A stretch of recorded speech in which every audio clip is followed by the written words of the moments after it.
Um, okay, so welcome everybody. Welcome especially to Linda, all the way from Pennsylvania. But we're quite international. We've folk from Switzerland and France and the Netherlands. There's some in the US, quite a number in the UK. So it's quite an international group tonight. So it's really my great pleasure to have Linda here teaching again. Linda's a fantastic um, tutor and I love her projects. So it's exciting for me to actually get a chance to share something with her.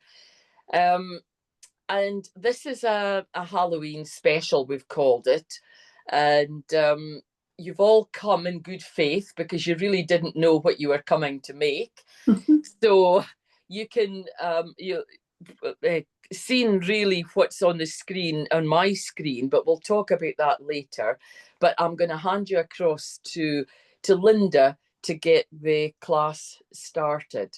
So welcome, Linda, and you tell me when you want me to change cameras and things. Okay, so we're going to spotlight here where my hand is. Right. Okay.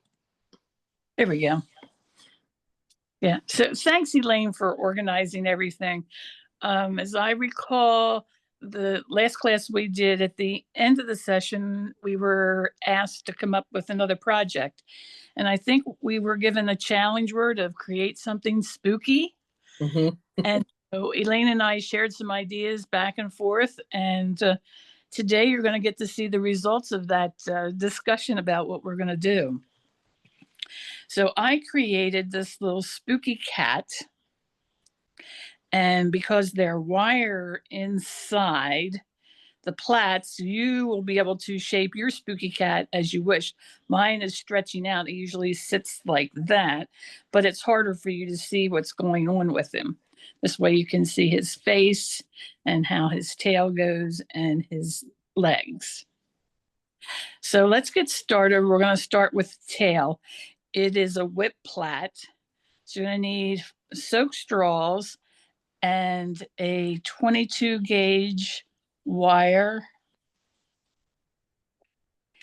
And it is a 4-straw whip plait. So you're going to want 5. I always cover the wire with a straw so that if a piece of the wire happens to peek out, it's covered.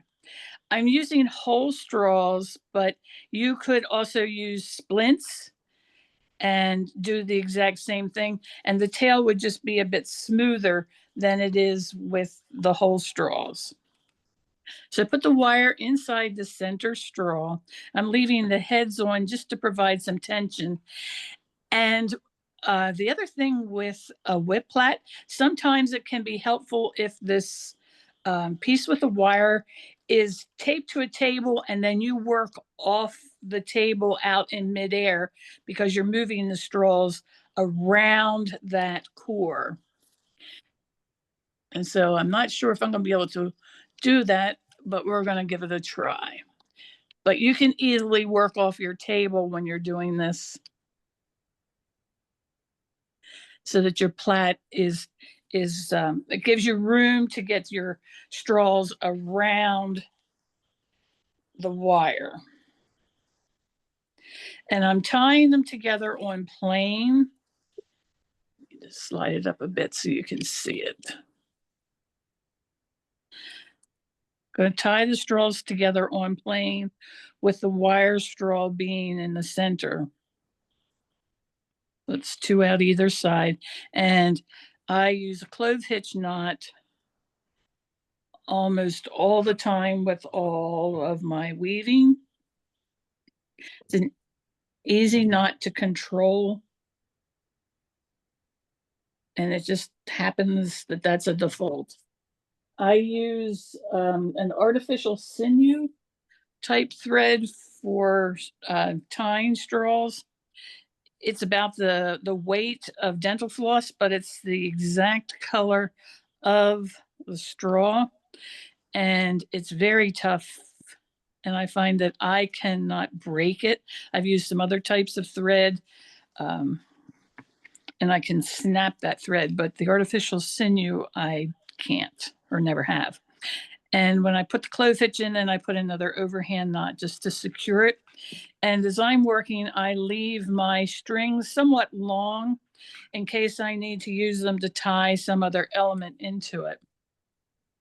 And I want to be sure to keep them out of the plait. So I'm going to put them down there with the heads so that they should stay with the beards and not get caught up in the plait. Now back to see if I can get this hooked so I'm off the table.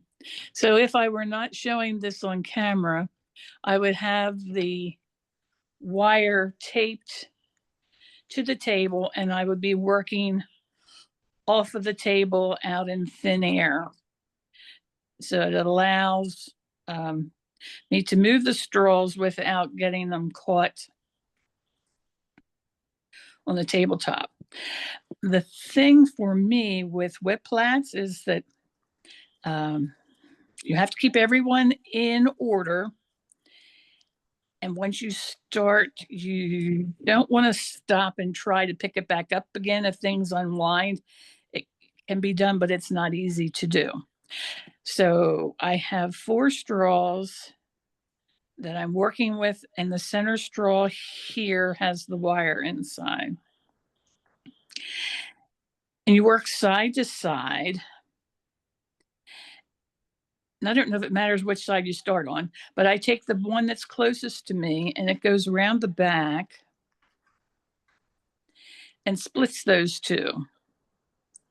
And it's moved from the lowest position up to the upper position. And then on the opposite side, the lowest position around the back, split those two to the upper position. And if you're looking at it, the way you can tell which side you want to move is by seeing that straw coming out between those two. That means this is the side that must move around.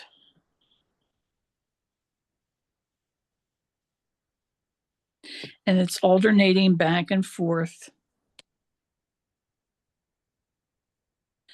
lowest to high position.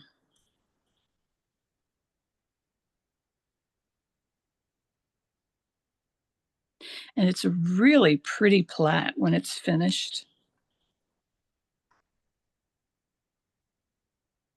But you'll notice that I'm trying to keep all the straw in their position each time I move them. That is key to being able to do the plait. And the other thing that happens when I'm showing you, I'll try to keep my fingers away from the plait so you can see what happens with the straw.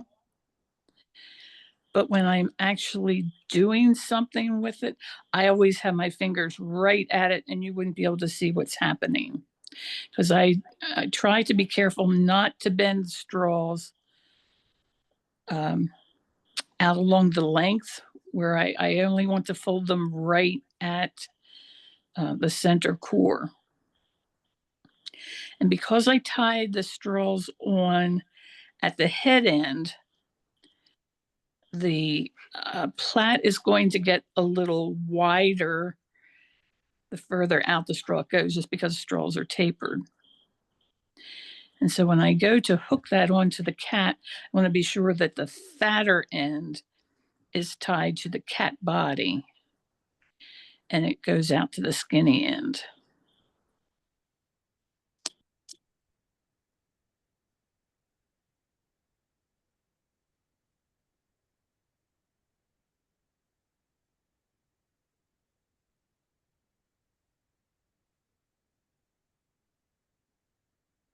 The wire not only stabilizes the plait, but it lets you shape it when you're finished. So you can do all sorts of things with whip plaits. Whip plaits and wires are very flexible. So now I've gone out here a little further, the straw's a little bigger. And you can see that this is the last move that I made because it's splitting these two. So I know that I need to split the other side. And that's kind of a key thing to be able to do the plait, that you see that that you can tell that you just moved this one. So as I said, when I started, you don't want to, for whatever reason, try to unwind it to figure out where you're at, because you'll get lost in the whip plait. I know, Elaine, you do a lot of whip plaits. Mm-hmm. Yeah, I really enjoy it as a plait. And just like you say, it's very versatile. And I love the texture of it. So yeah, definitely. But I would absolutely agree with you. If you're new to this plait and you go wrong, it's very difficult to correct yourself. You can do it. I mean, if I lose concentration and move the wrong straw, I would just work back down the plait until I found a position that I recognized. But it's very difficult to do. And quite often, if I've been teaching and somebody is really muddled, I'll say to them, pick up some more straw and, try again, or even tie it off where you're at, and start the plait from the beginning again. If you don't need the plait for something, if you're only practicing the actual technique. But no, it's well worth practicing. And it's perfect for that cat's tail. The other thing that I tend to do, I pulled it into the screen so you can see, is if I were to be interrupted, I would clip this side, because the last move will hold it in place. And if I had to step off, I would clip it, and then I would know that it's going to stay there. A lot of plaits, I'll just turn them over on themselves and come back to it. But this is one that I've restarted them, but it's a whole lot easier to just continue.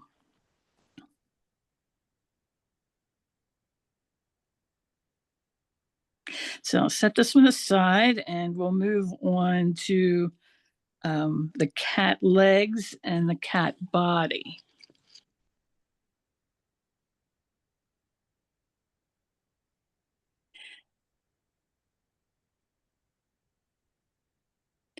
Maybe before I set it aside, I often will take my fingers and just smooth it out, give it a little stretch if there are any wrinkles or bumps. And you have to remember there's a wire inside, so if you're using your good scissors, don't cut through the wire. And your good scissors will become not your so good scissors anymore. Hi, Linda, it's Catherine here. How long do you do the plait for the tail? How long is it? Let's just give me a second here. I think that I have a ruler. I do. I'm not so very good at measuring things. I just sort of do them. This particular one is about 5 inches, or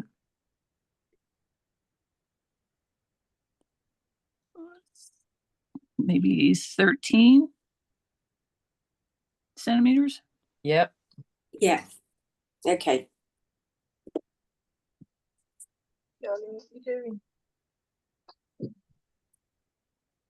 The other thing that I will do is I put a drop of glue on my knots before I trim the thread, just to encourage them to stay that way.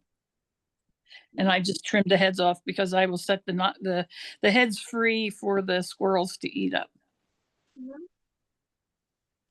Or hang on to the heads, because you'll need them for my project. Ah, good. Okay. So I'll set the cat tail aside and move on to the legs, which we're going to create 2 of the same plait. And I have a headless one here, so you can see the tail. And the legs and the body are the arrow plait. And that's another one that you place a wire inside that lets you shape it. And I used 7 straws for the arrow plait.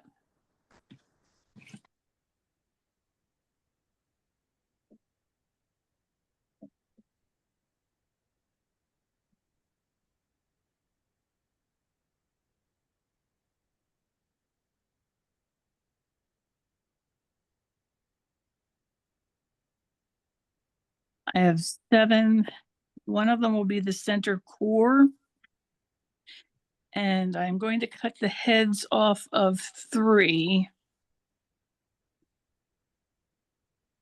because I want to start some of the plait at the head end and some of the plait at the larger diameter joint end, so that my cat body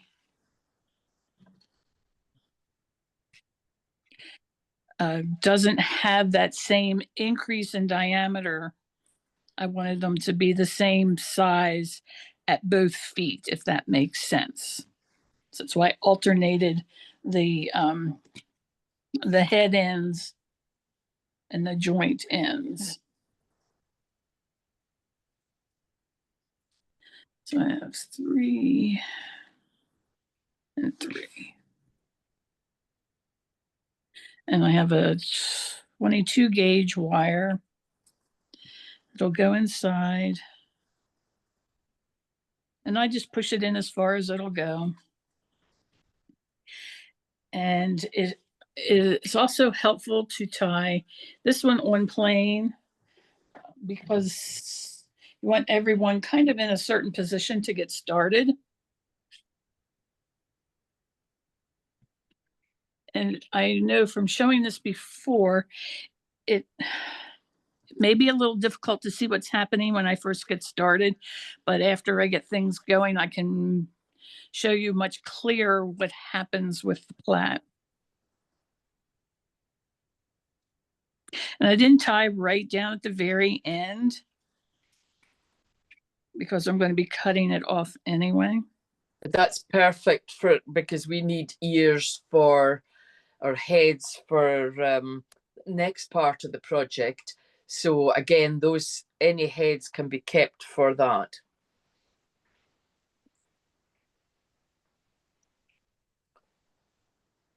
And this can also be one that sometimes you may want to anchor the center wire. It's not quite as difficult to keep track of things. So I don't necessarily think about anchoring the center wire and working out in what I call thin air for it. So I tied them on plain and I've got 3 out each side. The center wire plait, wire's out here and it's off screen, just stays straight away from me as it did with the whip plait. And the movement is really similar in that you're wrapping around that center core. And I'm taking the one that is lowest to me, and on one side, it goes across the center core, wrap around to the back, and it comes to the top position. On the other side, it goes behind the center core, around, and to the top position.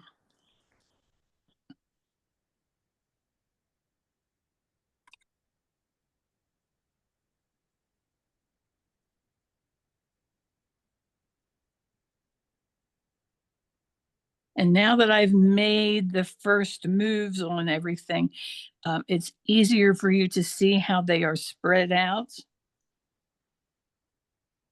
And I can tell which one I need to move next by looking. This is the last one that moves, so I go to the opposite side. And it doesn't matter whether you're left or right. It's just one side goes across the front, one side comes around the back. So this is my back. It moves from the lowest position to the highest position. Or think about the one closest to me. The side goes across and it ends up furthest away from me. And the word that I have heard used to describe this is the look is you're making a bit of a stitch going up the wire.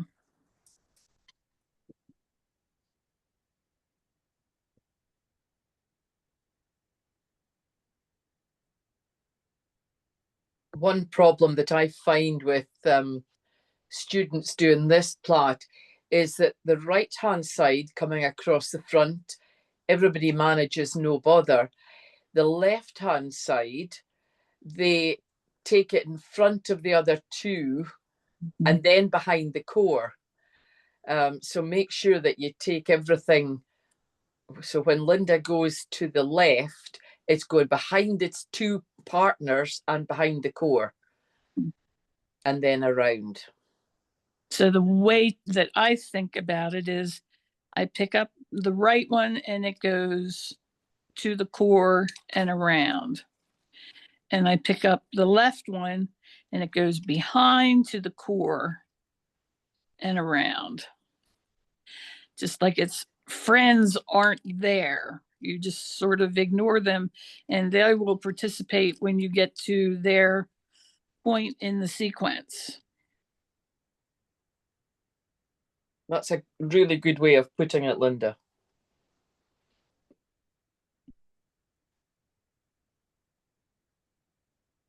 And it's got some bumps in it because of the joint end being used with the head end.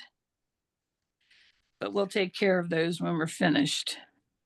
And you can see that if I'm working on it and I see that it's particularly bumped out, I'll just give it a snug tight before I move it around. And now it's going to look pretty similar without showing that big stitch because I'm at the center of the straws where they're all the same diameter. You can see how I'm only using kind of my thumb to push it around, finger and thumb to push it around, and the rest of my hand is supporting those straws and trying to keep them in place. But this is another really fun plait to do that can be just all kinds of different variations on it, that you could have 3 straws on one side, 2 straws on the other, and it makes the stitch different. You can use different colored straws on one side and you'll get sort of a spiral of that color. And with natural, there's just lots of things that can be done with this. And it's for me, it's a real fast plait to make. And because it's being worked around the core, it can be easier to do than some plaits because you don't have to control where the straws are going. The center core provides the stability and the control of where the straw is going.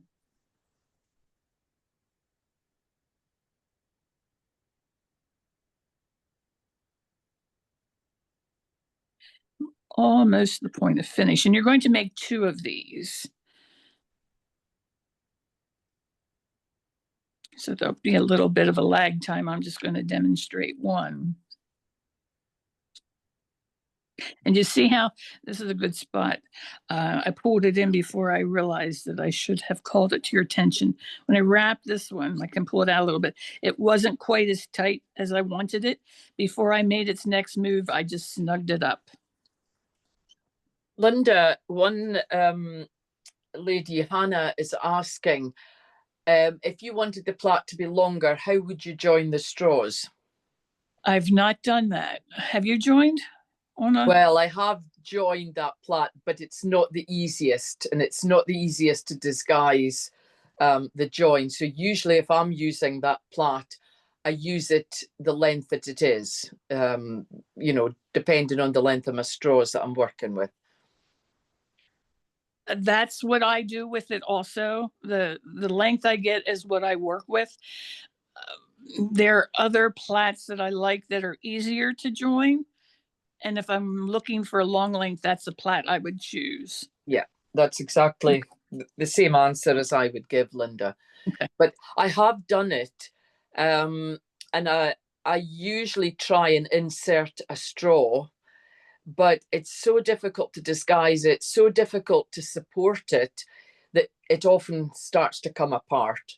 Mhm. And depends on what you're doing with the plat, but you can often make two plats and then join them together and have something to disguise the join. You know, it depends, as I say, on what you're doing. And I often make hearts with this, so you need two plats and tie them together to make a heart. So we get around it that way. And as Linda says, I would then choose another plat that was easier to join straws on if it was a project that needed to be longer. Mhm. Sorry, Linda. Yep. Oh, that's good. So now that I am close to the end of my shortest straw, I'm just going to pull them all up and pinch them tight to that center core and tie it.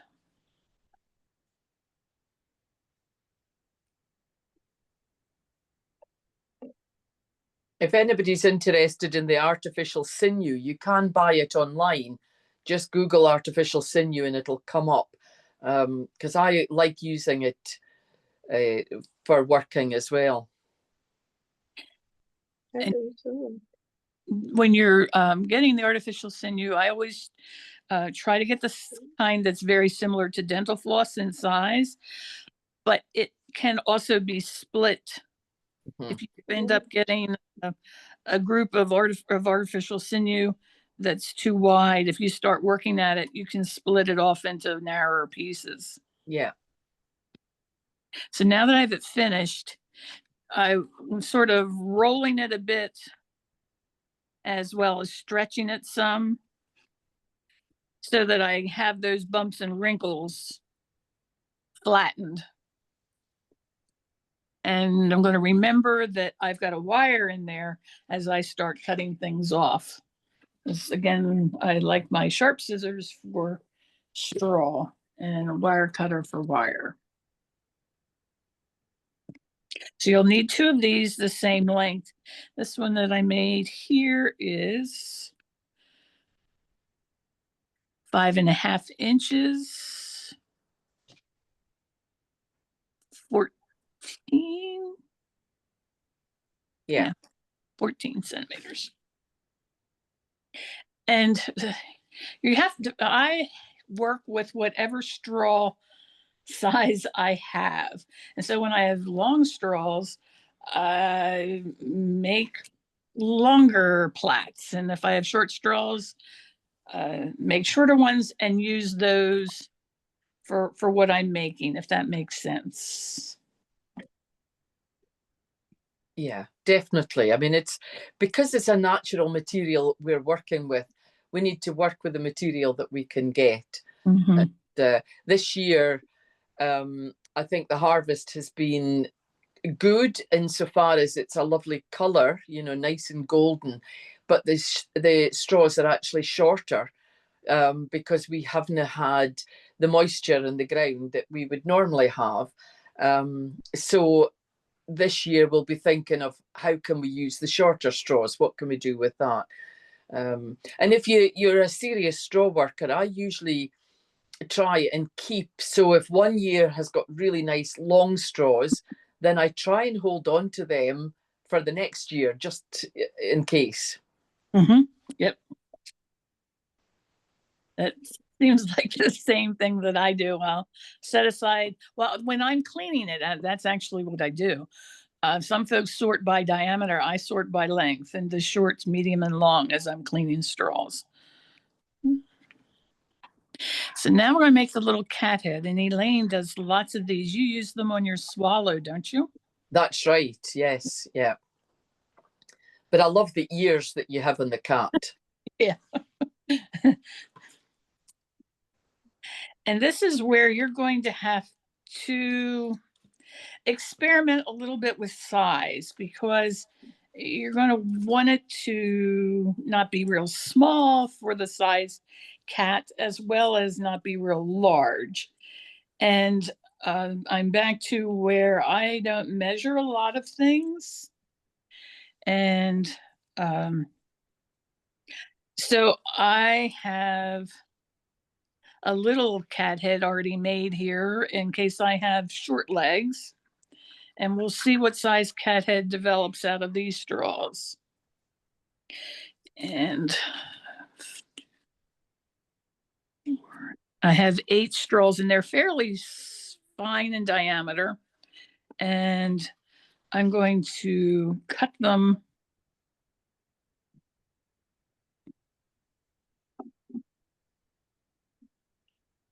And it's another tie on the plane.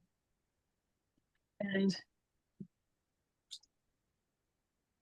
because these are finer, if we have difficulty seeing what I'm doing, I have some very large ones soaked that I can switch off to them.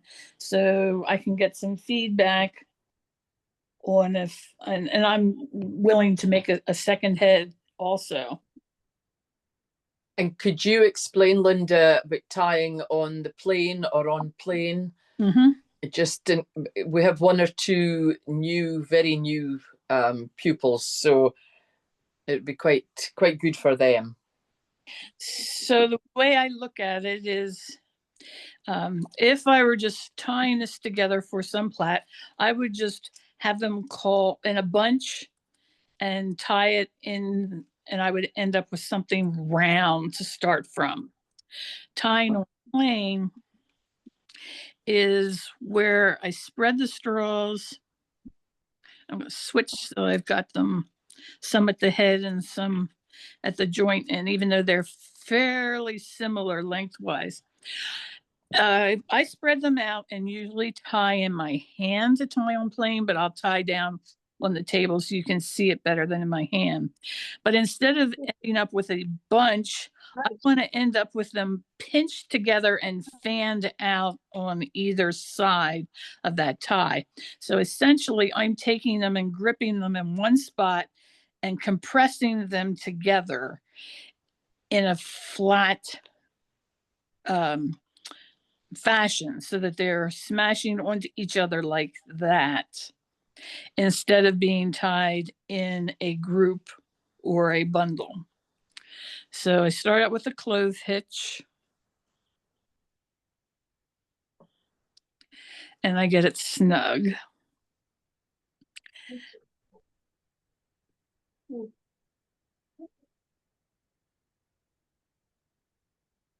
And you can use anything that you have around that is flat. And you can see I have the strings out either side.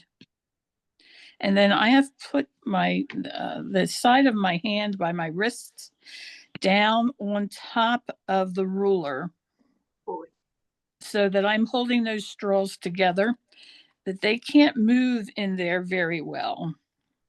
And then I'm going to just slowly pull it up. At the same time, I'm providing down pressure to keep them where they want to be. And see how they're all sort of fanning out nicely? Need to slide my knot together. So instead of ending up with something round, I have something that's very flat and the straws are all fanned out.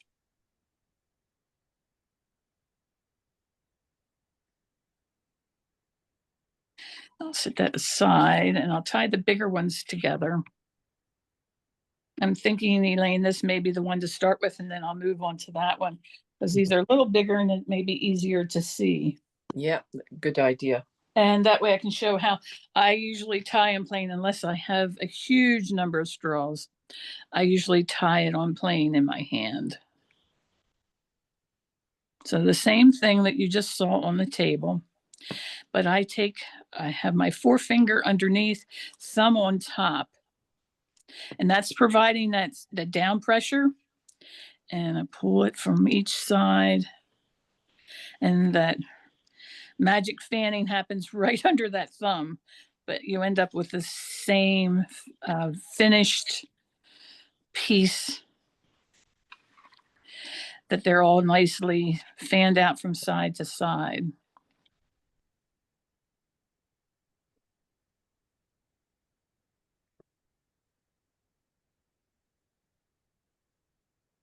The thing to think about when you're doing this little head of whatever creature, you're looking at the back side of it. So it may not look real exciting until you turn it over. And it's a locking technique, and I'm just trying to keep my strings from getting involved. I mean, lock one side and lock the other side. So I lift the second one up.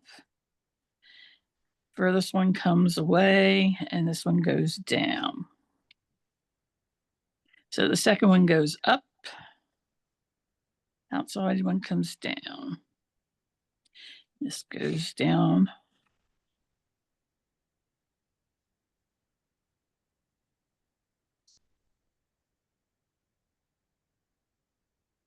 You see how my fingers are trying to keep them where they need to be.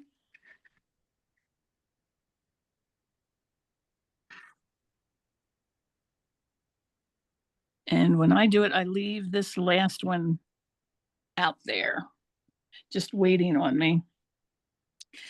And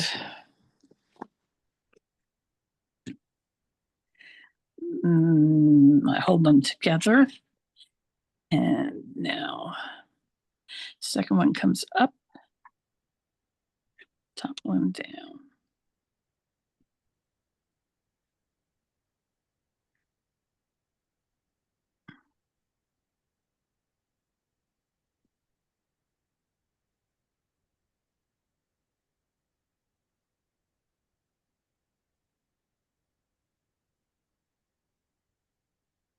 And this makes a really interesting little head for all kinds of things. Now that I've got them bent, turned over, and this is your front side. And it looks so very different, and I do some wiggling and adjustment.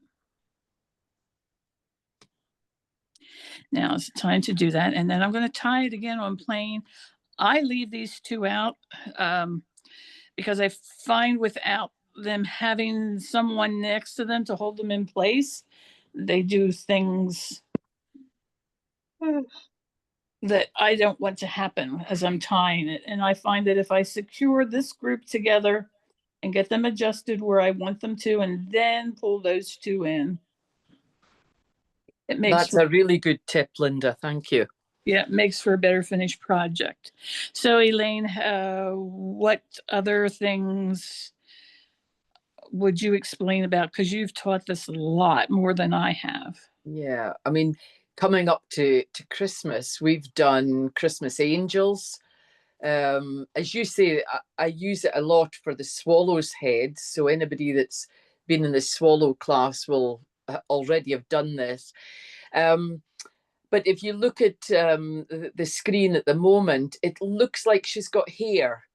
So it's a really useful circular, it makes a little circular shape and it can look like a head. But also Richard Kilbaki from Canada, I was in a class that he was teaching and he used it as a headdress. So we actually made, you were maybe in that class as well, Linda, and you made the head of the angel first, then you made this shape, and then you put this shape over the top of the head so that it turned into the headdress of the angel rather than just the head. And so really it's a lovely shape. I've also done things like a three leafed clover with it as well, and you know, well, used it as petals and other flowers too. So it's really very versatile. It is, and it's these straws are really tough. It's a really pretty plait, and I'll go to this one next, and you'll see the difference. You can see it here. They're they're a lot finer and a lot easier to keep in place. But I'll finish this one off so you can see it with the bigger straws. I just take and kink it and bring it in where I want it to be. And now I have a lot more control over where it's going to end up than if I tried to tie it together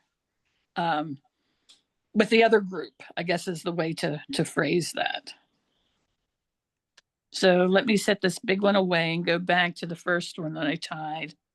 These are a lot softer straws. Oh.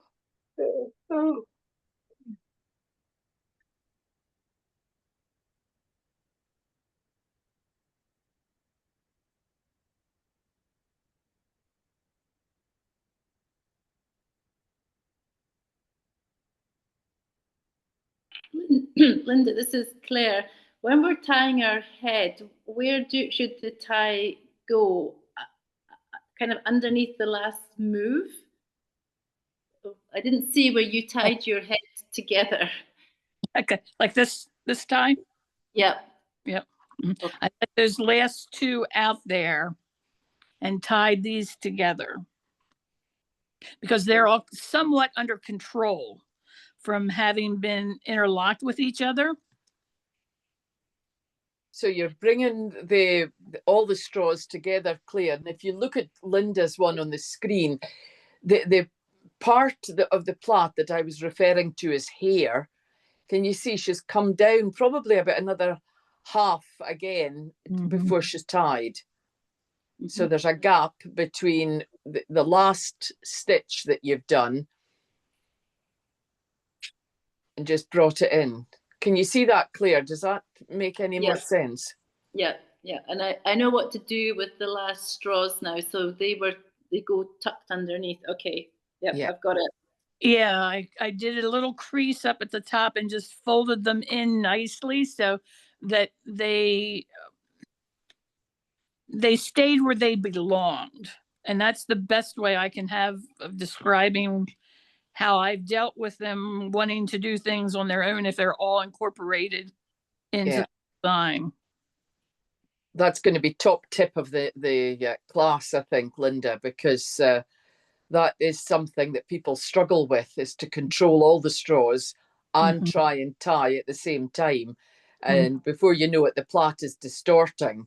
Whereas if you tie them, then it makes sense.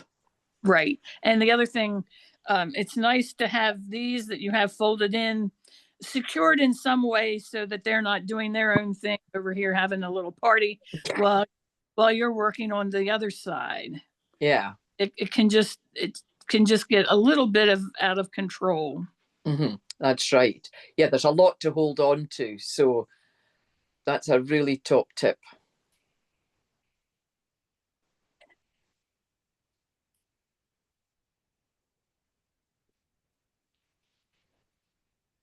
And one more here.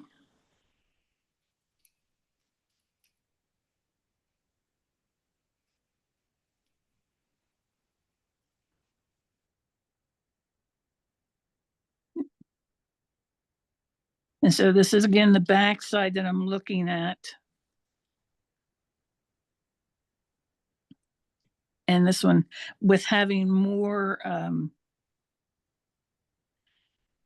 straws in it gives it a better appearance of having hair. Get this one in behind. Now I know, Elaine, that some folks pull the first ones in the center straight down. Do you do that too? Depends what I'm making. Yes, if I really don't want any gapping at all. But most of the time I do just as you've done. Yeah. And so now then I would tie this group. To me, it looks like I forgot to incorporate that one in, but I'm going to tie it off. And this is a matter of sizing what is going to work with your legs as far as the cat goes. And so you've seen me do this before. I would just tie these off, fold these in, to get this finished piece.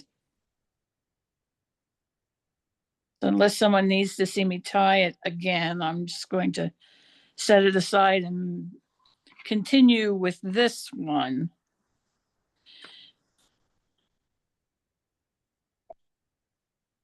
And do some ears.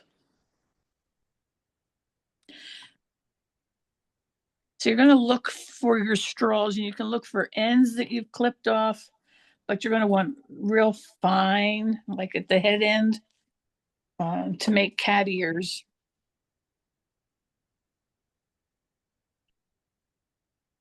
And I found that if you cut them longer, it can be a little bit easier. And it's just sort of a little bit of a trick maybe to get them in there.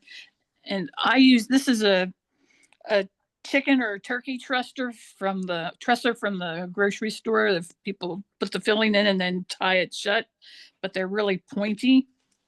A needle can help with it too. I take his little ears and stick them down into the sides, the folded locking sides of the plait. So I give them a point.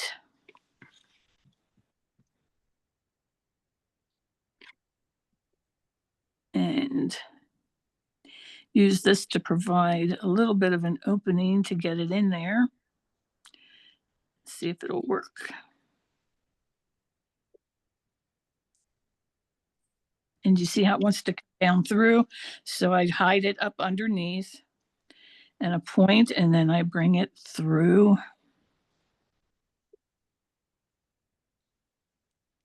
at another spot. I've created an opening and see if I can get that in there.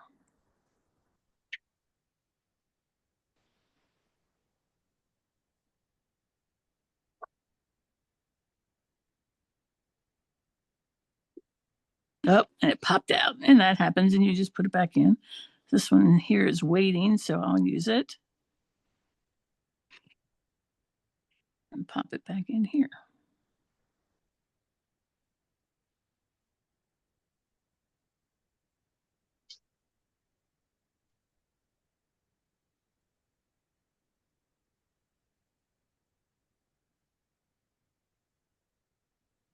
And you can do some adjusting, and a little spot of glue will help encourage it to stay in, and then you can clip them.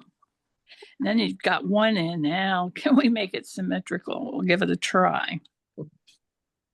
So it's kind of important that you take a look and see where you put it in the first time and try to get it on the other side in that same opening. There it is.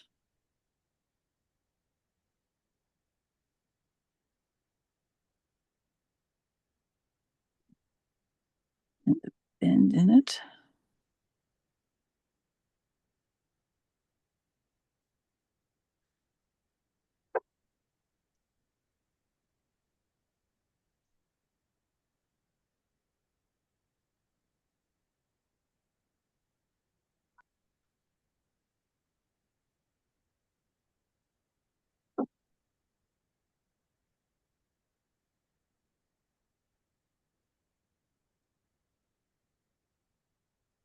There's a bit of a cat ear. That one's got a little dink in it, but it gives you the idea as to how I got ears on the cat, and you can set them. These are kind of maybe bat looking, but if I push it in further, they would stick out to the side a little more than straight up.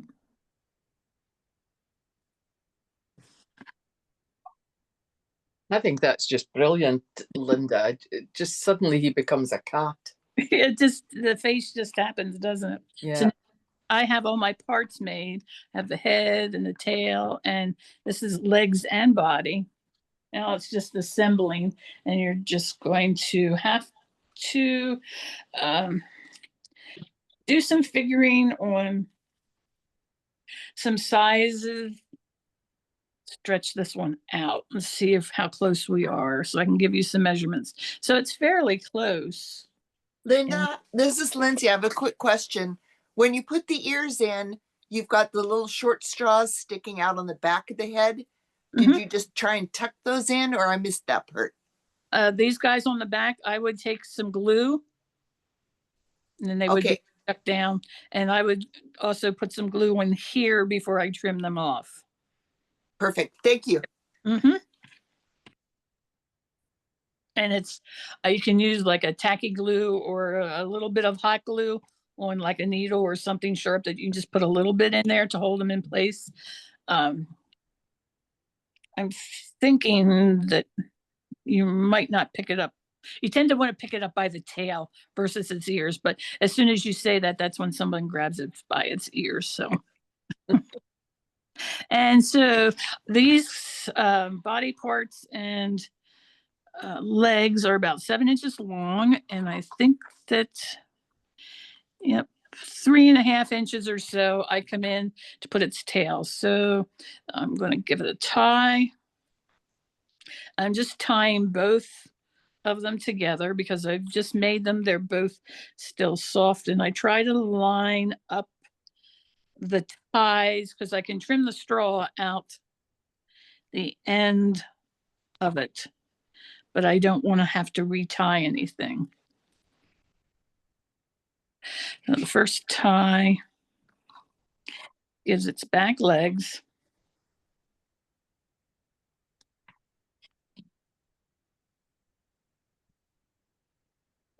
And then its tail, and I can see, I'm not sure if it comes across the camera as well, but this is where I started, and it's narrower and it gets wider down to the joint end. And so that's the part that I'm going to attach to the body. And I just simply take and spread it, make sure the knot's inside, and then tie it tight. And potentially on the other side, it will make like a little belly button. We'll find out. And we'll tie it tightly.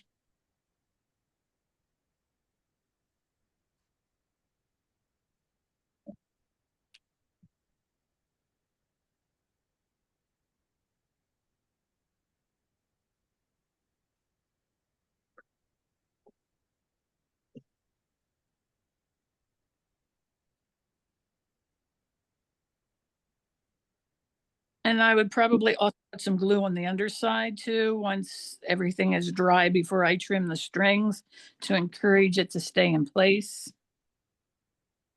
And I would trim this off with the wire cutter because I can see the wires right in there. I wouldn't take my scissors at it and cut it. But now you've got your back legs and your tail's ready to be shaped.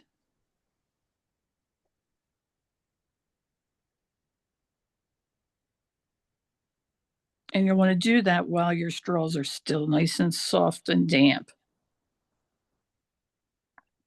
And so you can see where the front legs come out, and I would take and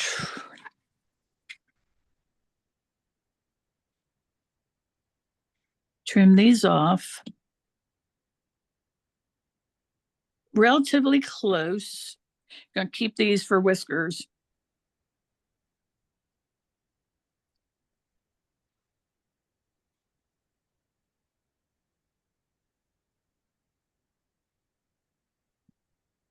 And so he's got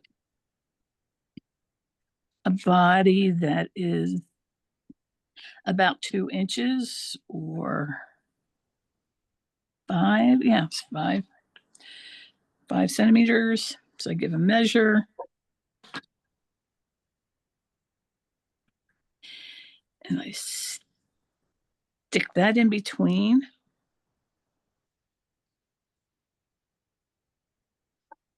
And I'm going to tie it in the same fashion. So he's got his legs.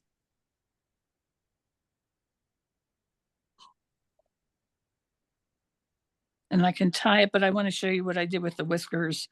And then I think that should give you a finished cat, and you can arrange the cat as you want.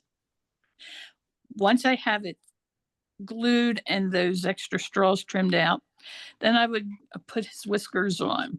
It's going to be easier for you to see what I'm doing if it's down flat than hanging on the cat body. But I did that at the last thing just because I didn't want to, I had to pay attention to ears, and I didn't want to have to pay attention to whiskers too, if that makes sense. So I used 3. I would use any odd number and just pick nice little ones and tie it together on plain. Again, this is an exercise in tying on plain here today. And just like when I had that nice big group of them, they'll all fan out into a real whisker shape. I get them somewhat where I want them to be. And then, let me see if I can find, let me trim a bigger straw. So often we just cut things bluntly when we cut it off, but think about cutting it on an angle, and it gives a whole different appearance. And that's what I did on the cat whiskers. It's cut at the angle so that it's open. Just makes it a little bit more whiskery. You could tie some wheat beards on there too to help with the pickiness. And then you can take a needle and pull the threads through and glue it from the back, or just glue it on the front of cat's face.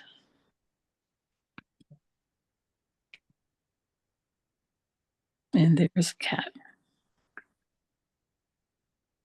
So does everyone feel confident that you can move forward to finish a cat? Yeah. Any questions, Elaine? Anything I need to?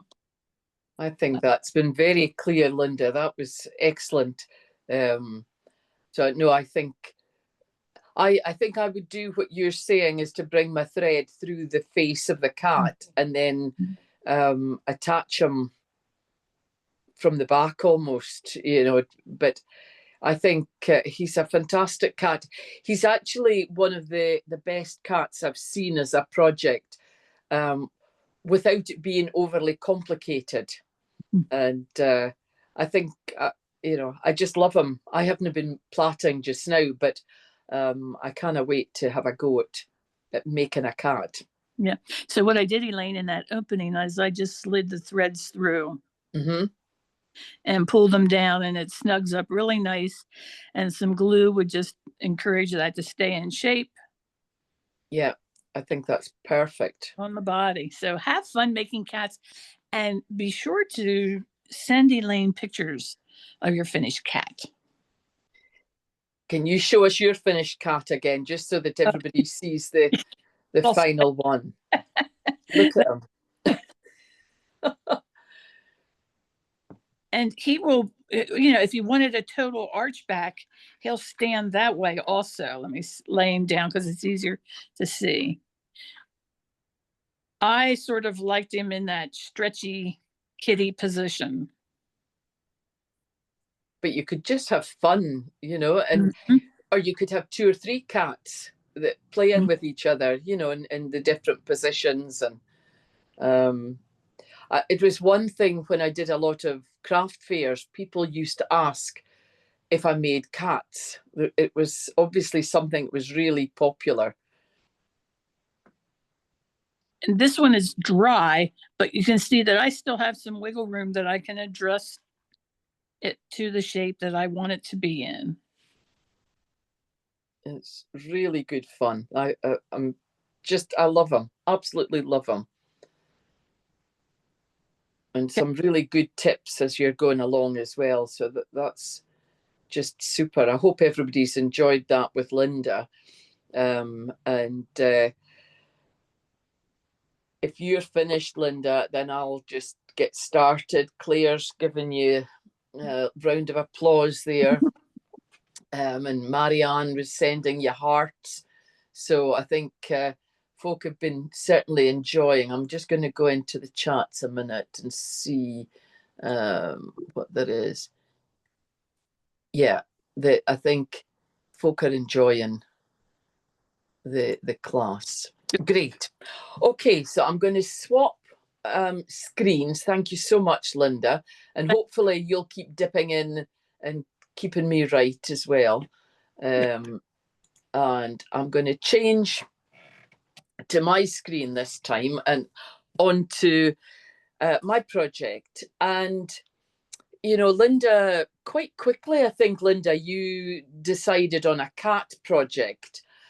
And I thought, well, what am I going to do? Because in some classes I've done the witches, kitchen witches, so that they're not just for Halloween. And I was struggling to find a project in a lot of ways that didn't take too long to make. And I thought, well, when I think of Halloween, I do think of the witch, certainly think of a cat, and I think of the witch's broom. And so that's what I've based the part of the workshop that I'm going to show you. And then I was discussing it with Linda earlier, and Linda came up with the idea of using the mice. So quite a few of you have been in the classes where we've made little straw mice. And if you know the story of Cinderella, you've got the mice, they turn into horses, I think, don't they, eventually? But you've got the pumpkin and all sorts of things. But how about a broom with a little mouse on top? Even if you could have its tail going around the handle of the broom, you could make the broom a little bit bigger than I've done. And really go to town with it and have the mouse kind of climbing up the handle and such like. These are awful fat mice. Maybe if I was doing that on this size of broom, I would maybe make him a little bit smaller. But anyway, so I thought that was a really fun idea. And as I say, quite a few of you know how to do the mice. So maybe make a little Halloween set with your broom and your cat and your little mouse. Or make the cat and have him chasing a little mouse, which would be perfect as well. So lots of ideas there. So the mice definitely can come into play. But I'll put them out of the screen just now and they can sit and watch and hopefully behave themselves. But, you know, we were talking about Halloween, but you can see with this broom, I've decorated it for Christmas. And again, you could go to town with that. So, and I'm calling them brooms, but when I was looking at, you know, we were trying to think what we would call this class. And these are often referred to as whisks. Hence the reason that I thought went well with the Whiskers and the wheat weaving. So there's where the name came from. But then I started thinking, well, okay, what's a broom? It just needs to be a bit of straw and some heads, end of story. So I decided that I was going to actually challenge you with a plait that I've never taught online before. It's a plait that I use occasionally, but I find when I'm teaching it, it puts people off because of the name of it. So this plait that we're going to learn tonight is actually called the Heartbreak Plait. And I think the name puts people off because they think it's going to be difficult. And I promise you, it's not difficult at all. I love the effect of the plait. In a lot of ways, it's similar to a fill the gap plait. So quite a few of you will have done that. So this is what I'm going to show you in the class. But if you notice with this broom, the handle is done like the legs and body of the cat.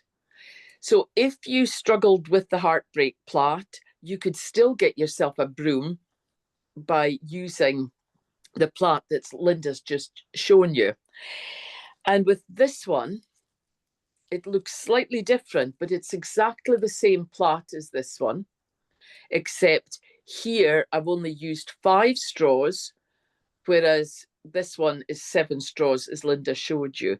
So on this one, you do exactly as Linda was telling you, but you would only have 2 straws going out either side, and the core straw with the wire going up to the centre.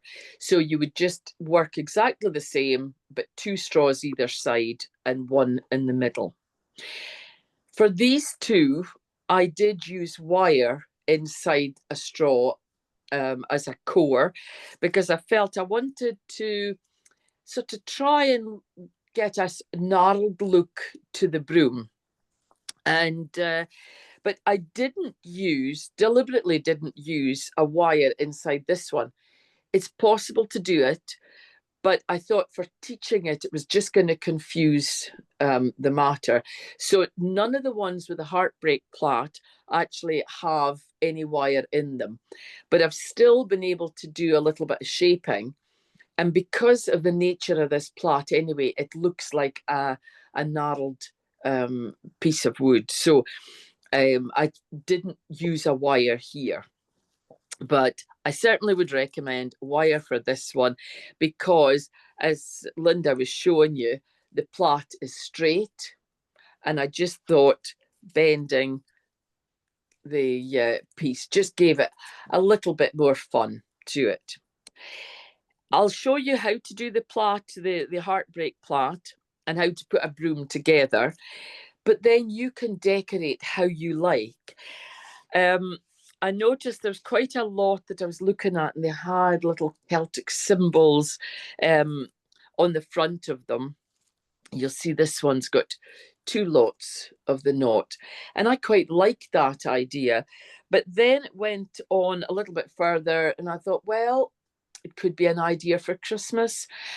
Make them a little bit smaller, use them to hang on your Christmas tree. You know, really, the sky's the limit. And if you are making a witch for Halloween, or you've made a witch for Halloween, use one of these brooms for her, just with a handle, maybe not even decorated if you didn't want to.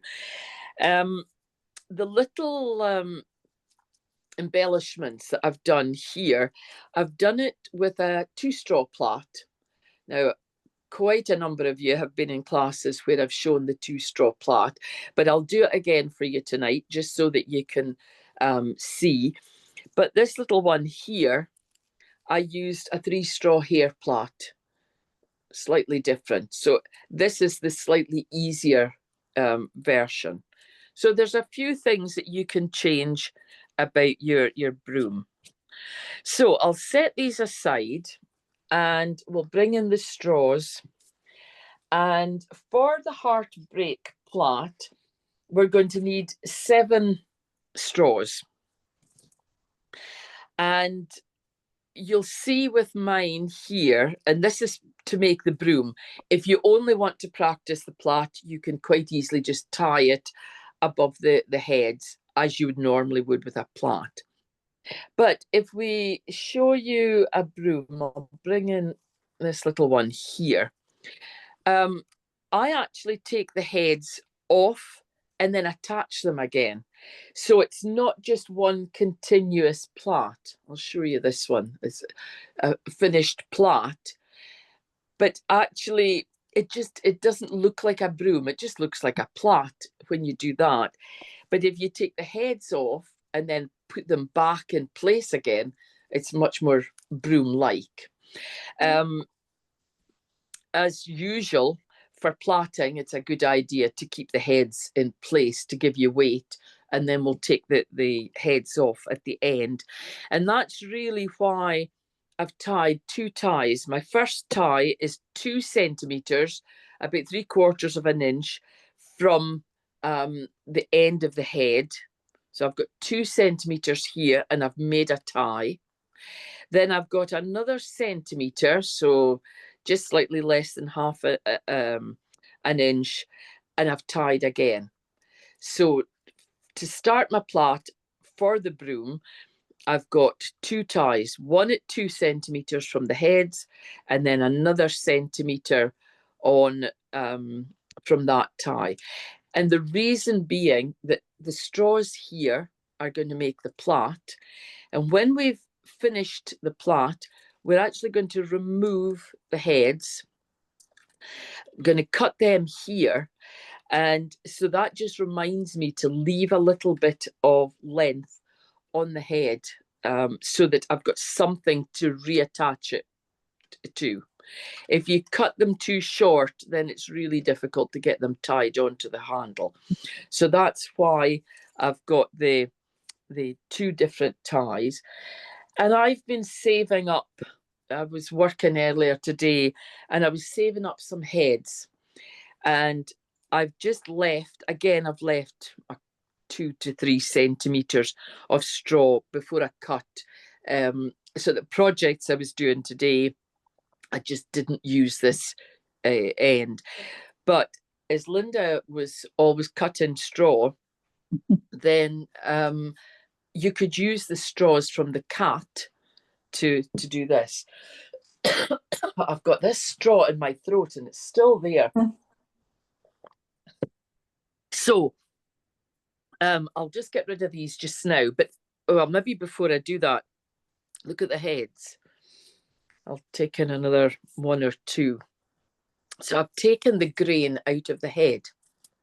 And the reason for that was that for this broom, can you see how I've left the heads in place? And I didn't think it was very broom-like. I felt this was much more like a broom than this one. So I've got some very happy chickens, because to get rid of the grain, what I did was I used my dog comb that I use to make sproyers. And I took the dog comb and I did this and just combed through. I did it outside and the chickens were right underneath me getting showered with grain. If you're going to do this inside, just be aware that they will ping everywhere. So maybe do it inside a box or something, you know, just to be careful that you don't make too much of a mess. Either that or have a good hoover to vacuum cleaner for cleaning up. So for the actual whisks or the brooms, I prefer to take out most of the grain. I used the large side of my dog comb to start off with, and then I turned it over and I got the rest out like that. Okay, so if I go back to my 7 straws, hopefully those that are plaiting along have got your straws tied up by this time. We're going to do this heartbreak plait. Don't panic with it because it's not difficult. But we're going to lay the straws out. I've got 1 straw that's going to be a 6 o'clock straw. So it's going to be towards me. And I'm going to have 3 straws to the left and 3 to the right. And I'm going to lift up my camera a little bit so that I've got a wee bit more space. So here we go. That straw wants to be there. Always pay attention to which, and this is not just for this project, but when you're working with straws, often they want to be in a certain order, and don't fight against them. If they decide that's where they're going to be, then that's as good as any. So can you see how I've got 3 on my right, 3 on my left, and I've got 1 straw at 6 o'clock, and I've got a gap here. So the way you're going to do this plait is you're going to take the 6 o'clock straw and fold it to 12. So it goes straight up. Now we're going to take the 9 o'clock straw, which is this one, and it's going to come to 6. So remember I said it's a little bit like fill the gap. So the 9 o'clock straw will fold down to 6. And now I've got the gap here. And we're going to take the straw on the right-hand side of the 12 o'clock, which is about 1:30, if you like. And it's going to fold over these 2 and it's going to fill this gap. And that's the plait, because we're then going to turn the plait until we've got 3 on either side, and I've got one straw at 6 o'clock again. Mhm. So I'm going to keep repeating that so that you can see through it, and I'll talk you. There's a few things to think about as we go. So it's 6 to 12, which is in effect is going over 3. 1, 2, 3. Okay, so 6 to 12. Now we need to fill this gap here, and the next move goes over 1. So the only straw that can go over 1 is this one sitting here. It's going to come into the 6 o'clock space. Now we've got a space at 9 o'clock, and this straw goes over 2 straws. So it's going to go over these 2. So it's this straw, jumps this one, and then we go anti-clockwise for 1 move. And can you see I've now got 3 and 3 again, and 1 straw at 6 o'clock. So all the moves that you're making go anti-clockwise. So I'm taking 6 o'clock over these 3 to end up at 12. So just go straight up. Now you then have got to fill this gap, and it's going to jump 1. So the center move, because there's only 3 moves that you're doing, the center one just jumps 1 straw and fills the gap. So it's this one, 9 o'clock to 6 o'clock. And then the next one is going to jump over 2. So it's the 1:30 jumps over to here. And then when you've got to that point, turn it around 1 move anti-clockwise so that you've got the gap at 12 again and the straw at 6. So the move is 6 to 12, 9 to 6, and 1:30 over these 2 to 9, and turn. And you will find that the more you do it, the more you know exactly. You don't even have to start working it out, because it feels like you know which straw moves next. So you always start with 6, fold it across, then you go to 9 into the 6 o'clock position, then you go to the 1:30 across to the 9. Okay, so it's 3 moves, always filling the gap, and then turn 1 station anti-clockwise. So we're back to having 3 straws on either side and 1 at 6 o'clock. So it's 6 to 12, 9 to 6, 1:30 to 9, and turn. And you just keep on going like this. I did the broom handle for about 8 centimeters. But the plait itself, just take your time with it. Do 1 step at a time and then think out what you're doing. So I'm turning it round. I'm ready to start another move. So I'm going 6 to 12. That's over 3 straws. Remember, we're going anti-clockwise, so it goes over 3 to begin with. Then I'm going to go 9 to 6, and this one only goes over 1 straw. And then we go 1:30 straw. This one here, it's going over 2. So it's 3, 1, and then 2, and then turn. So over 3, over 1, over 2, and turn. And everything is going anti-clockwise. If you get lost, you can actually look to see where you've taken the straw from. So I know that I'm ready to start again. So that gap where I've taken that last straw from must be in the 12 o'clock position. So there it is there. I've got the 3 on my left, 3 on the right, and I've got the 12 o'clock position here. So I fold forward, then I come back to fill the gap, and then I go across to fill the gap. Then I turn and I can see where that straw was is where I start the next move. This is I was going to say a fun plot. I didn't find it fun to begin with. I found it a struggle to begin with, to be perfectly honest. The very first time I did this, I could not see through it.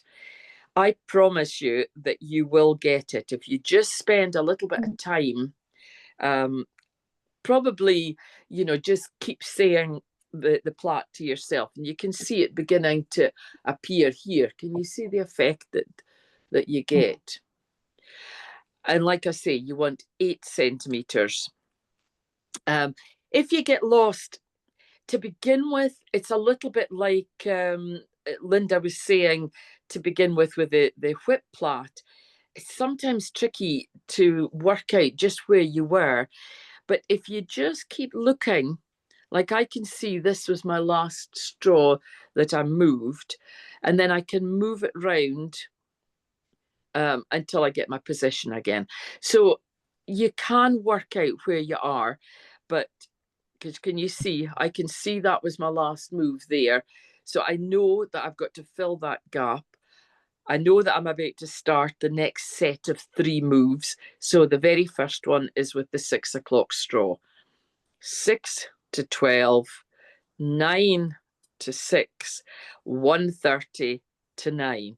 So you can write those down. That's another thing I did when I was learning this plait. That's the 3 instructions, if you like, that I wrote down for myself, and I wrote it in big, bold letters or numbers, I should say, so that I could glance down and keep going over these same numbers time and time again, and then turn. You're just turning. It's just one move that you turn, enough to set up that 6 o'clock straw again, and then turn. Okay, so I don't need to keep showing you unless anybody needs me to keep going. Then I'll show you the next bit of the broom. Okay.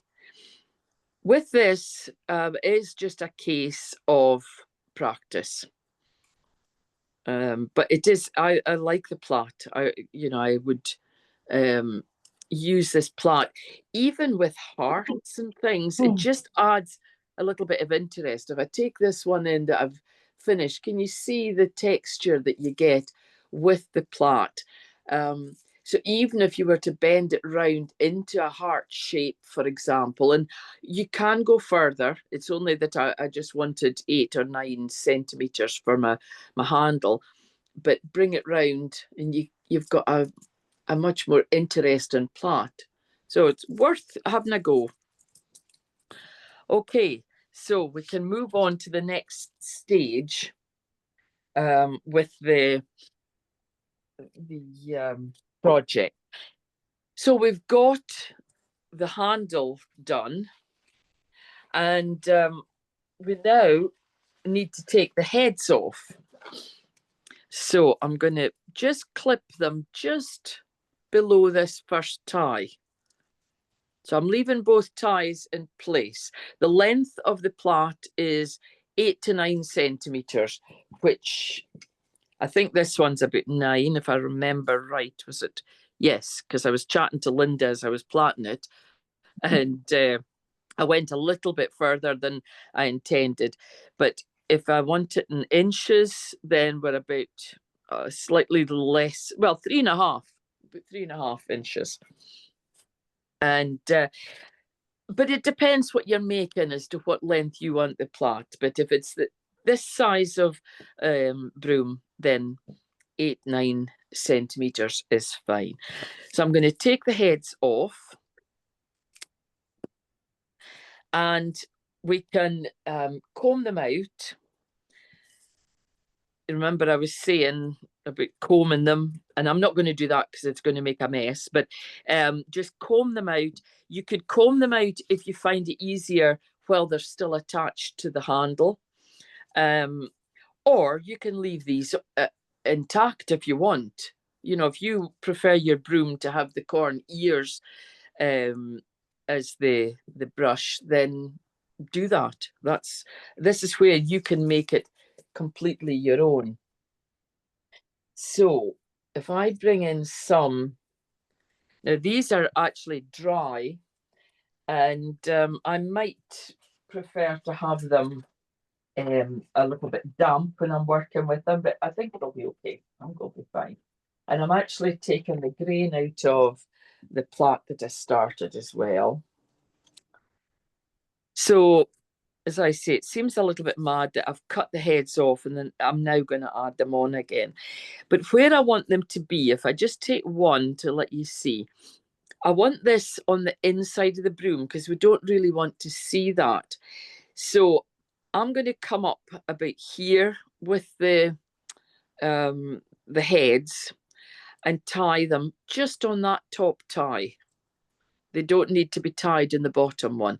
This will just be like a little core inside the broom, but the tie is going to be here, just at the top there, just over that tie before you started the plait. So I take the heads and I try and arrange them reasonably evenly. Although if you look at some brooms, the ends can be quite uneven. I'm just putting a few in my hands. If you end up with a lot of heads and you're finding them tricky to handle, then what I would do is just add some and tie them on, and then add some more and tie them on, rather than try and tie them all on together. Okay, so don't be hard on yourself. So we'll just take a few just now, just so that I can show you. I'm going to put this in, leaving a short length above the tie. And I'm going to find my thread. Here we go. There we go. So I'm going to tie it in place. So I'm just leaving a short length. And you can put as many heads in as you want. You can obviously have a nice thick broom, or if it's been used a little bit, some's maybe fallen out. Is somebody trying to ask a question? Kathleen? No, I thought I heard somebody speaking. So can you see where I'm going to tie? I'm just going to pull these down slightly. This one can come down slightly there. And tie. And then I can add on some more. And you can decide, like I say, just exactly how many you want to add.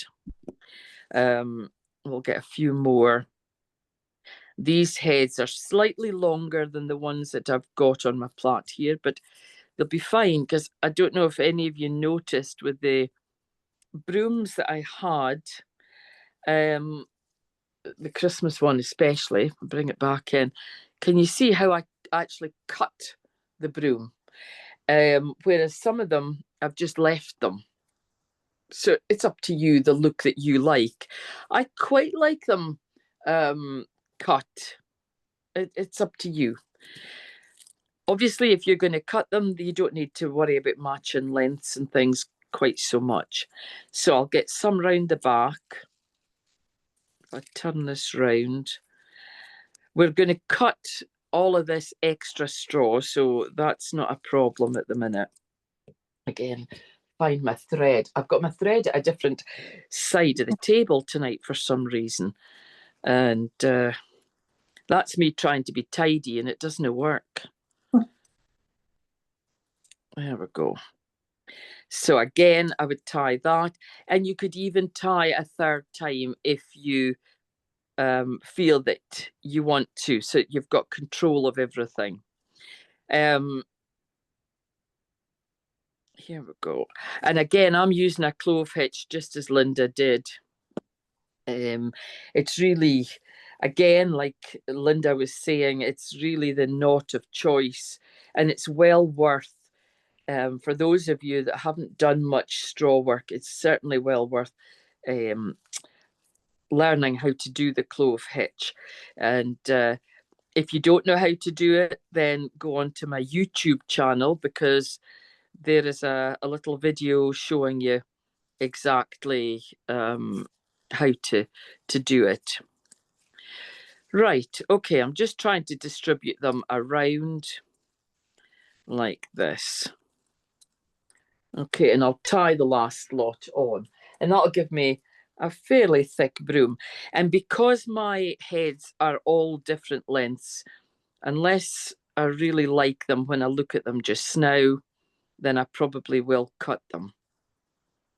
But it just depends. You know, a broom can be any look you like, whatever appeals to you. So, and when you pull, you can see how things splay out. You saw Linda's straws splaying out when she was tying on plain. And the same principle works with this, so you can get a nice full broom. So, yeah, we're okay. We've got plenty of heads. I'm now going to trim mine because they are far too long in comparison to the handle.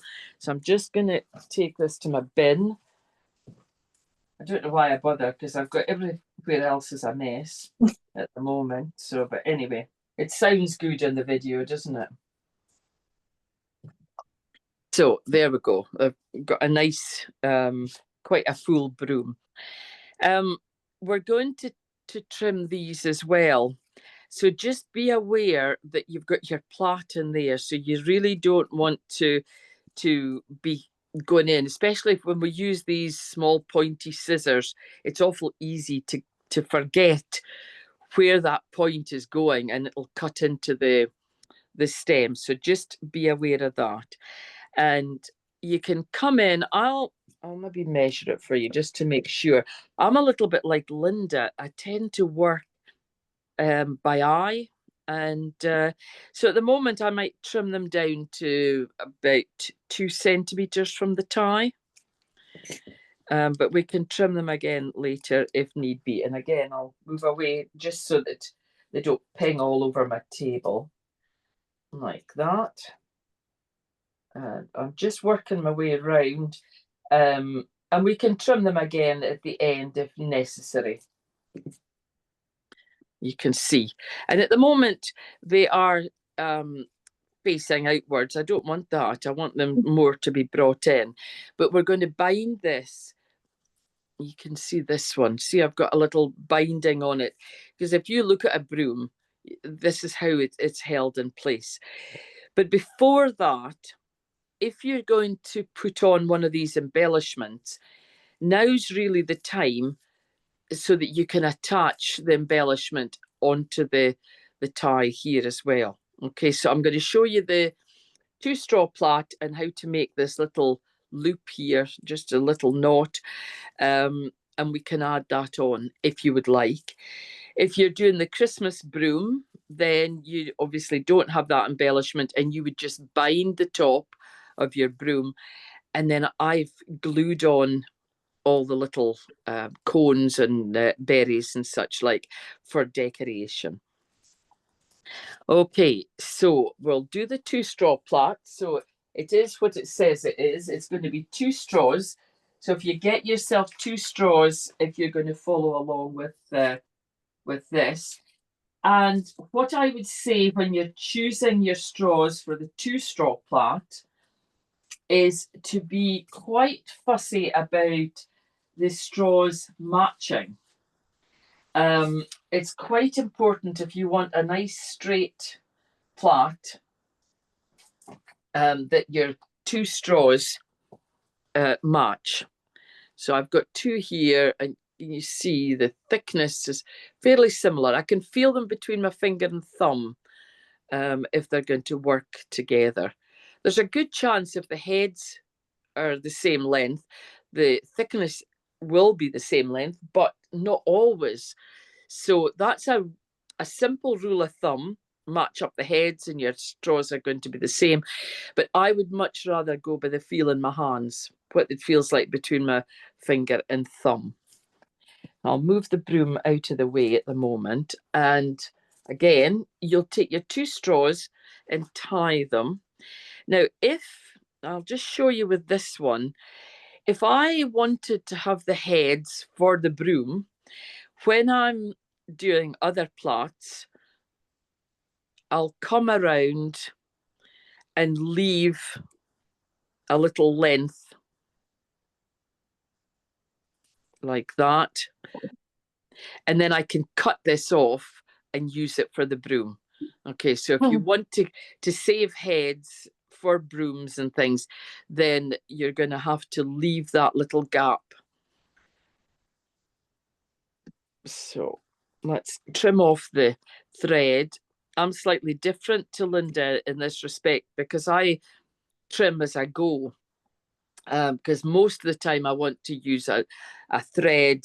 If I have to tie something, I prefer to take a fresh thread and get a clove hitch going again. Here we go. Actually, going back to that point, this is where it's great having Linda on board, because you all then get the chance to decide which method you prefer. Try both. You know, Linda will say one thing, I'll say another. Try both. Neither are wrong, and some work for one person, they don't work for somebody else. So experiment to see. Right, this is the way I do the 2-straw plait. There's various ways of doing the 2-straw, but this is my method. Sometimes the plait is also referred to as 2 straws and 3 corners.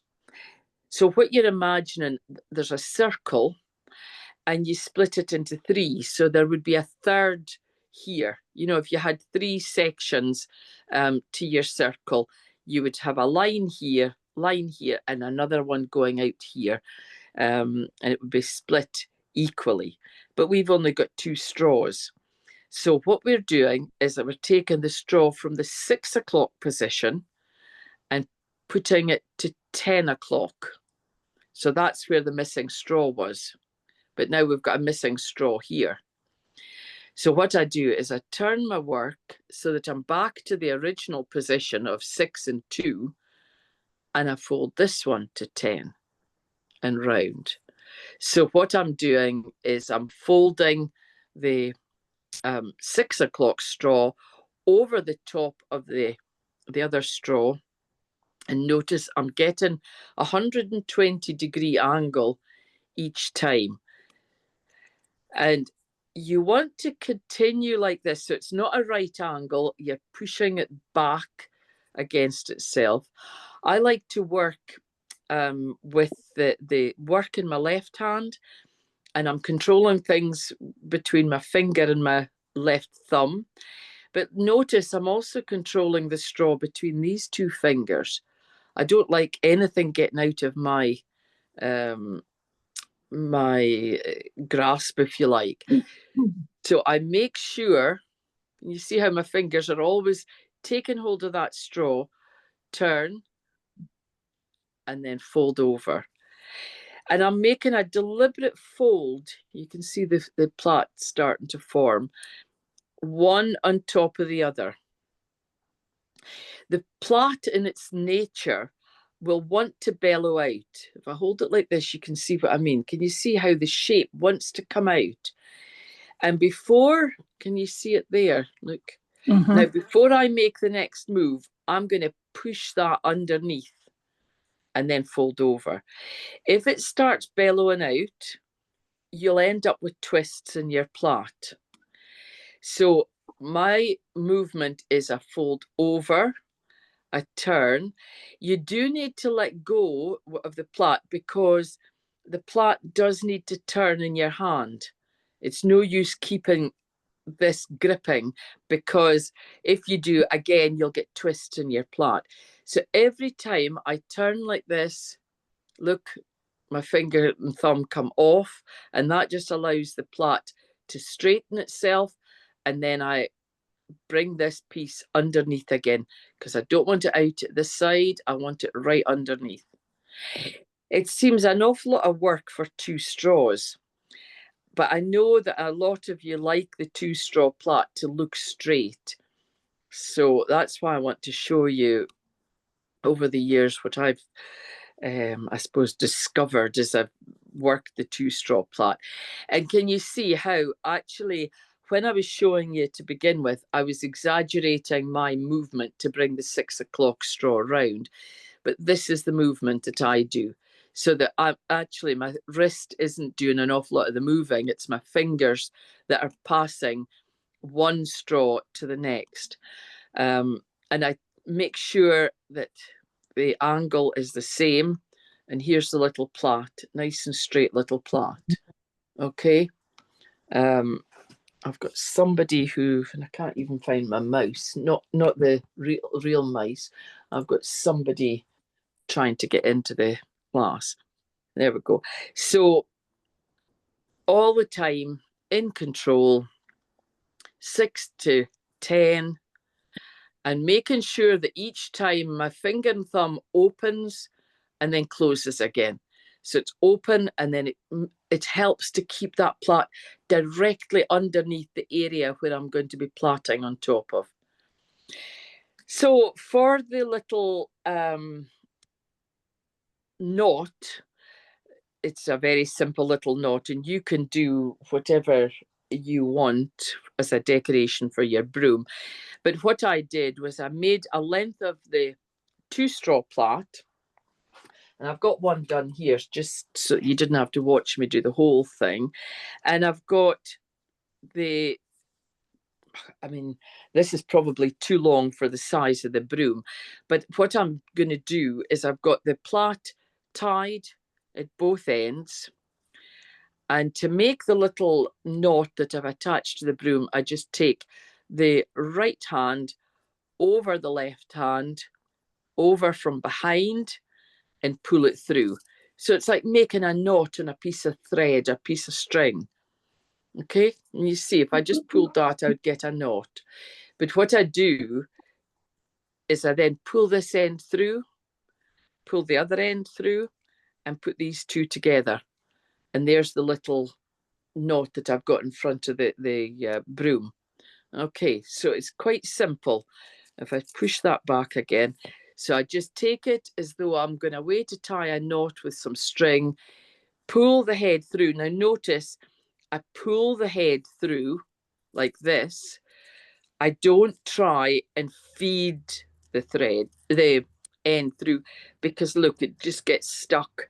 And especially if it's a piece where you want these heads to stay on, you're going to damage the heads, and it won't go through just the way the grain is sitting. Whereas if you come this way and pull it through, it comes through no bother. And put the two ends together like that, and then tie it up. So again, I'll get my thread.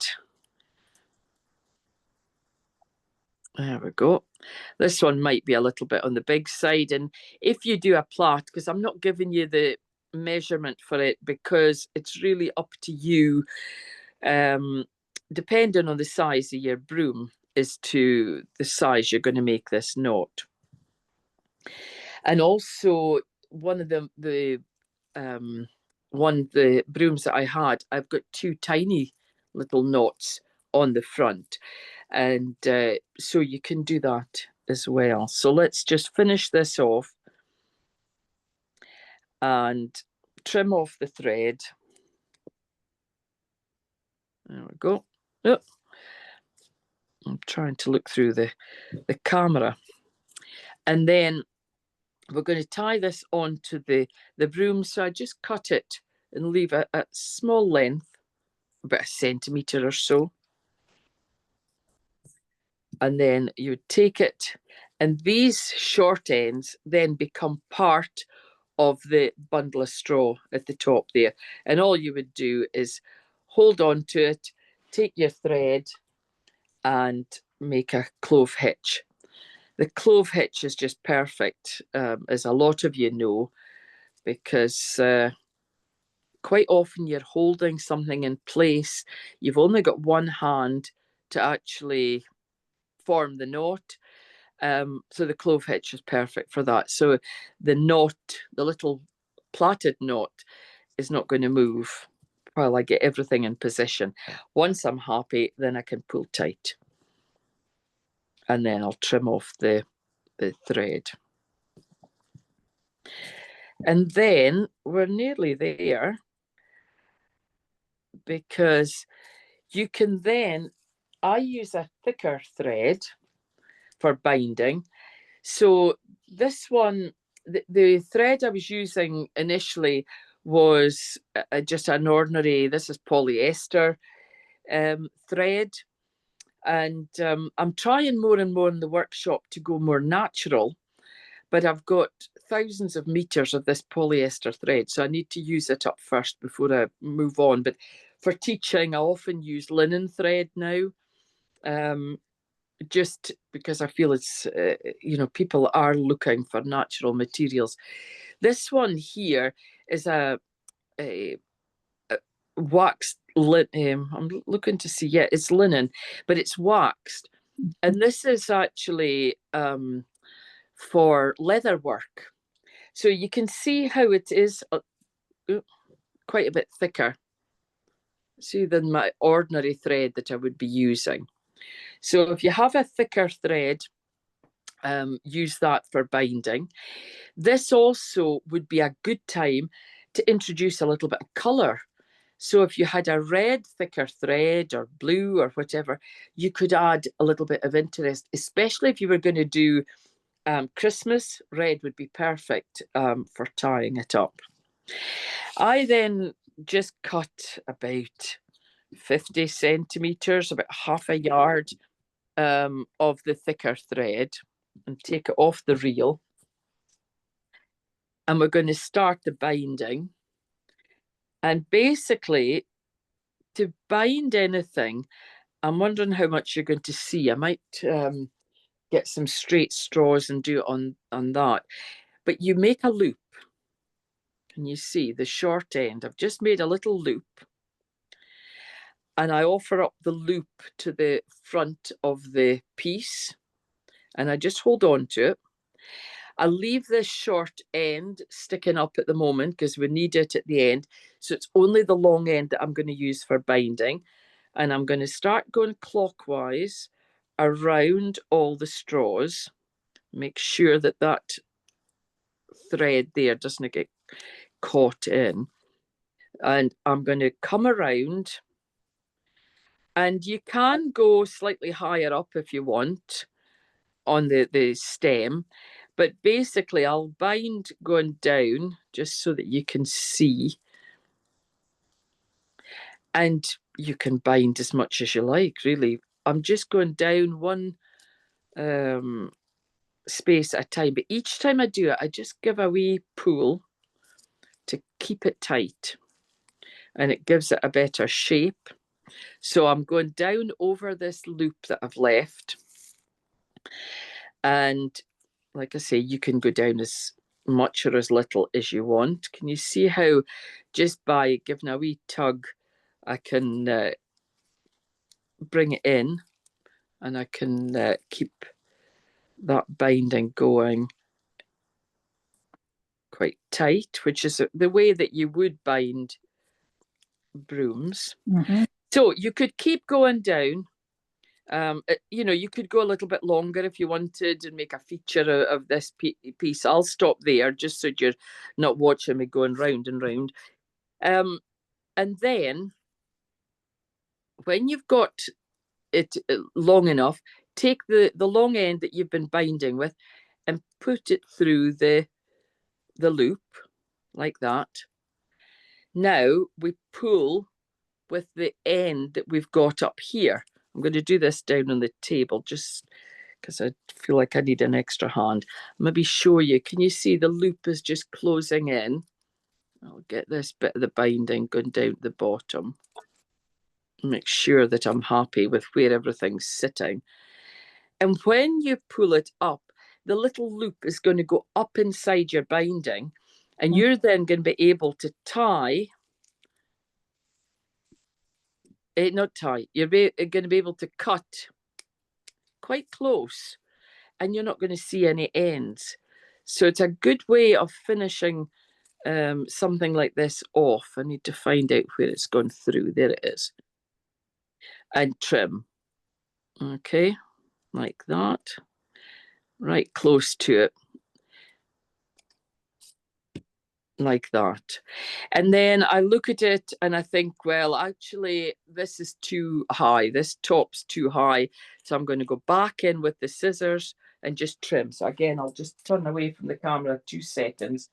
Just, well, to be honest, I'm letting the straw ping everywhere. But at least it's not going to be on my tablecloth. Okay. So that's a wee bit better. So you've got the short ends here, and just fan out the heads so that the broom is bigger. And there's your broom. If you want, you can bend this plait, and it won't stay bent at this point. Well, it does a little bit. Look, it is. But what I do is, as it's drying, I just go and encourage it to go to the shape that I want, and it'll stay. So you don't need to use a wire with this plait. So there's your little broom. You can trim, you can decorate, whatever you like. I was just thinking when Linda was working with the cat, and remember I said to you right at the start, when I started doing my bit of it, the teaching, I was thinking about Halloween, and I think about the broom, I think about a cat, and the other thing I do think about is a witch's hat. So you could make yourself a little set of Halloween ornaments just by, doing these little pieces. Or, as Linda suggested, introduce a little mouse to the proceedings. I would attach him. You could even, when I make the little mice, I sometimes have them on a Christmas tree. And what I do there is I just put a small wire through one of the stitches in the spiral plait, and then I wire them onto the branches of the Christmas tree. So it looks like there's little mice running about the tree. So you could do exactly the same here. You could have the little mouse either tied on or wired on, or you could a little bit of glue gun and stick them on as well. And because the tail's curly, I think it's good fun to have the tail curled around the stem somehow. So and have him looking as though he's eating the heads. So lots of fun to be had. And as Linda said, we would love to see some photographs of some of your finished makes, because I'm sure you'll have lots of ideas of how to work with this. I'm just looking down, and I'm just thinking Beauty and the Beast. They had a broom that actually moved about on its own, didn't it? It kind of swept on its own like a magic broom and things. So this could be used for all sorts of occasions, not just Halloween. So I hope you've enjoyed this class. I'm looking at the time and it's actually 5 minutes to 9. I cannot believe that 2 hours has disappeared just like that. Is there any questions before we finish? Does anybody have anything? Or has anybody got anything to show us? Anything that you've made tonight? Excuse me. That you want to hold up and show? Hannah's got something. Wait a minute, let's see if I can spotlight Hannah till we see what she's trying to show us. Oh, she's got her broom. Fantastic. That's really gnarled looking. That's great, Hannah. Well done. Super. What about... I like that heartbreak plait. That's really nice. I like it. Some folk get muddled with it, but if you think of just those 3 basic steps and then just turn, then it's not difficult to do. So yeah, I'm glad you like that one. Good. Thank you. I'm glad you like that. Okay, let me have a look and see if I can see anybody else got anything. Oh, Claire. Oh, wait, look at this, Linda. Look at Claire's cat. Don't look too closely. Oh, but that's really cute. That's just super. Well done. Mhm. Fantastic. Oh, I love that.